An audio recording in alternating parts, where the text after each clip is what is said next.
Le livre d'Esther, il y a beaucoup qui le prend comme un livre passionnant pour découvrir une histoire passionnante,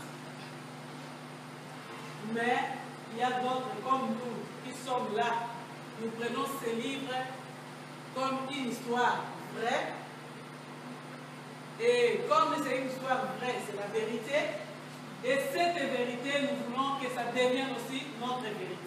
Alléluia. C'est pour cela que nous voulons encore aussi découvrir. Je sais que tout a été déjà parlé. Alléluia.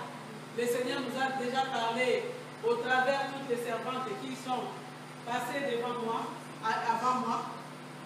Mais dans la parole du Seigneur, il y a toujours un plus parce que nous sommes là pour nous compléter. Alléluia. Amen. Nous nous complétons les uns les unes les autres, et la parole de Dieu, même s'il y a un petit A qui change comme ça, cette parole peut percer et créer un plus dans nos vies. L'histoire d'Esther, donc nous allons juste sauter les étapes parce que tout a été déjà dit. Nous connaissons l'histoire d'un roi Assyrus.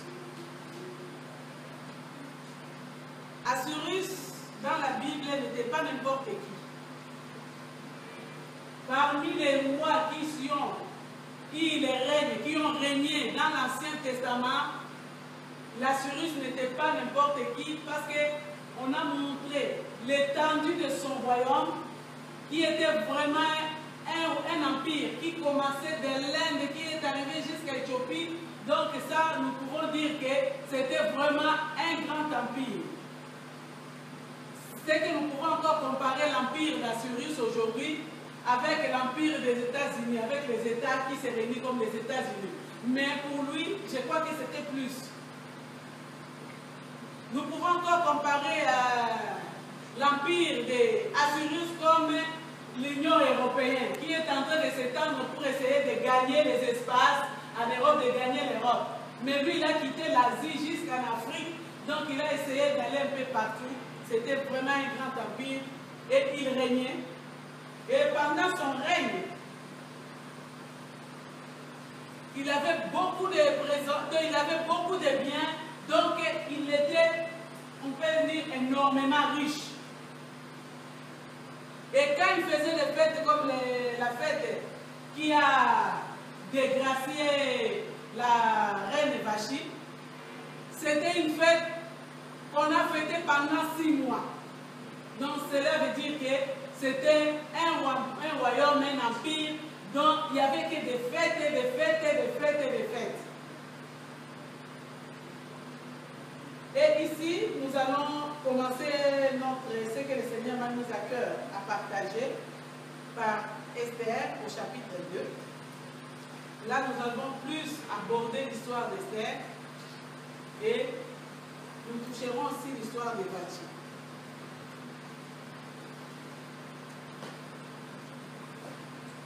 J'ai lu la parole de Dieu.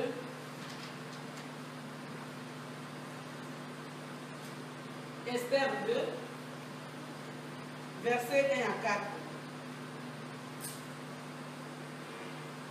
Après ces choses, lorsque la parole du roi Assyrus lorsque la colère du roi Assyrus fut calmée, il pensa à Vashti et ce qu'elle avait fait et la décision qui avait été prise à son sujet. Alors, ceux qui servaient le roi dirent qu'on cherche pour le roi des jeunes filles, vierges et belles de figure, que le roi établisse dans toutes les provinces de son royaume des commissaires chargés de rassembler toutes les jeunes filles vierges et belles de figure à Suse, la capitale de la maison des femmes, sous la surveillance des aigus eunuques du roi et gardiens des femmes, qui leur donnera des choses nécessaires pour leur toilette. la jeune fille qui plaira au roi devienne reine à la place de Vachi. Cet avis eut l'approbation du roi et il fit ainsi. Alléluia. Amen. Alléluia. Amen. Cet avis eut l'approbation du roi et le roi fait ainsi. Alléluia. Amen. Dans ce cas ici, nous sommes en train de voir qu'il fallait faire un choix. Alléluia. Amen. Le roi devait faire un choix d'une fille qui devait remplacer Vachi. Et cette fille devait être qui? Parmi toutes les jeunes filles des provinces, donc on peut dire comme on peut comparer ça comme Miss États-Unis. Alléluia. Donc parmi les jeunes filles vierges des États-Unis, on doit choisir une qui va plaire au roi. Quelle sera cette fille? C'est toi ou c'est moi? Alléluia. Ça sera le message et le thème que nous allons aborder. Est-ce que es-tu le choix du roi comme Esther? Alléluia. Es-tu le choix du roi comme Esther? Le roi devait faire un choix. Et le choix là n'était pas n'importe quel choix. Choisir parmi les milliers de filles, celle qui devait être son choix. Alléluia. Nous venons de lire la parole de Dieu et nous retournons encore à la parole de Dieu, mais nous n'allons pas dire que c'est une histoire que nous connaissons déjà bien sur l'histoire de Vachi. Nous allons comparer Vachi et Esther. Alléluia. Parce qu'Esther, nous allons les mettre parmi les jeunes filles vierges et belles de figure. Vachi aussi était une fille vierge et belle de figure qui avait gagné la place du roi et le cœur du roi. Elle était choisie. Alléluia. Elle était parmi tous les milliers qu'à l'époque on devait choisir pour le roi. C'est elle qui a été choisie. Une fois dans le palais royal, il a gagné le cœur de son mari. Elle devait faire n'importe quoi. Et il a fait de n'importe quoi. Mais si vraiment, de n'importe quoi, là, si nous regardons réellement ce qui a été disgracié, Vachi, d'autre part, on peut la donner raison. D'autre part, non. Nous ne savons pas comment s'est passée l'histoire. À l'époque, les hommes étaient être parmi les hommes et les femmes aussi être parmi les femmes. Ou bien la reine devait réellement être à côté de son mari, comme elle devait aussi gouverner comme son mari, elle devait être avec des femmes. Là, la Bible ne précise pas, mais l'histoire nous en dit un peu. Alléluia. Nous révèle que, quand c'était le moment que le roi voulait l'exposer, et c'était sous l'alcoolisme, peut-être qu'elle connaissait son mari, ce qu'elle a à n'importe quoi. Alléluia. Pour elle, c'était comme ça, ce qu'elle a n'importe quoi. Elle va m'exposer devant tout le monde. Elle risque même à me déshabiller devant les gens pour voir ma beauté. Elle pouvait imaginer tout ce qu'elle pouvait imaginer, mais là n'est pas une raison que quand son mari l'a appelée de ne pas aller. Elle pouvait aller devant son mari. Mais autre chose que son mari devait demander, si ce n'était pas conforme à la volonté de Dieu, elle ne peut pas, elle ne pouvait pas manifester ou bien sa nudité devant tout le monde, comme son mari était dans un état d'ivresse. Alléluia. Mais son cas, il a refusé carrément. Dans son refus, nous voyons là une femme désobéissante. Dans son refus, nous voyons là une femme insoumise. Dans son refus, nous voyons là une femme orgueilleuse. Toutes les mauvaises choses qu'on peut donner à une femme qui ne respecte pas son mari, Vachi l'a manifesté quand elle a refusé d'approcher son mari. Et tout ça lui a amené à l'éloigner du roi, d'être disgraciée, de ne pas être la reine comme elle était à cause de l'insoumission, des désobéissances, de ne pas respecter son mari. Faute de temps. Alléluia. Vous devez aller plus loin. Vachi, nous voyons comment il a été disqualifié. Et maintenant, nous abordons les choix du roi pour Esther. Alléluia.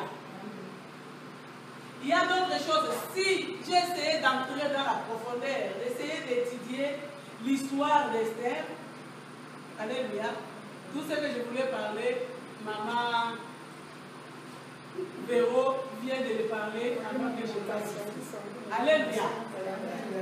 Cette fille orpheline de père et de mère, qui a été adoptée par son cousin, alléluia, il n'a pas envie d'être égal à son cousin, alléluia.